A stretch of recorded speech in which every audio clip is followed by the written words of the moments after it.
terkait agenda hari ini dengan PDAM apa saja Pak? Ya, hari ini ada dua agenda ya dilakukan di PDAM di akhir tahun ini. Yang pertama tadi kita meresmikan ada Tugu Palep ya, itu tahun 1928 sejaman Belanda, jadi perlu kita perhatikan. Saya pikir ini suatu ide yang cukup bagus ya.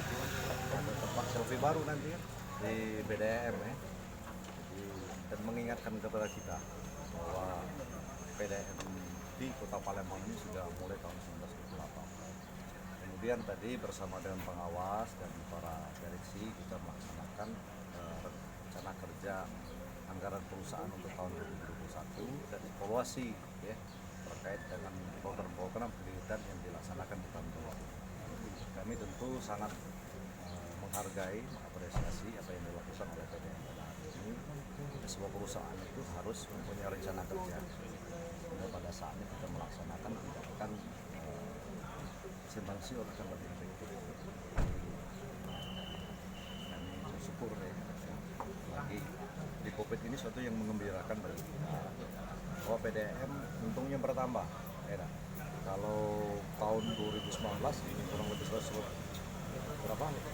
miliar ya, 100 miliar ini lebih ya, sampai 135 miliar. Yang mana dulu nih? Kehilangan air. Yang kehilangan air tadi, Pak. Oke, keuntungan itu sebenarnya income kita, pendapatan kita itu masih di bawah target. Tetapi karena kita bisa melakukan penghematan biaya, sehingga kita ada keuntungan yang lebih dari tahun sebelumnya. Berapa nilai? Target berapa, Pak? Target apa? Berapa nilai keuntungan, Pak? Keuntungan kami targetnya 101 miliar rupiah bersih nih ya. Kemudian kita mungkin realisasi nanti 130 miliar.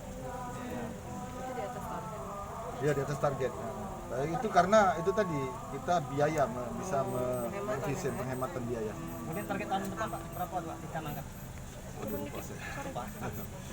Terus untuk penekanan kehilangan air. Oke, peningkatan kehilangan air ini memang kehilangan air itu dia ada korelasi dengan air yang kita distribusikan. Semakin banyak air yang distribusikan, maka kehilangan air semakin tinggi.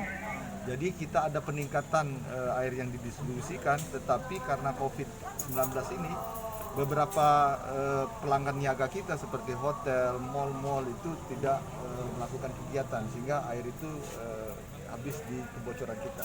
Dia tidak jadi terkening. Berapa Pak kehilangan air? Kita 21% sampai November 21%. Dari Pak? Apa?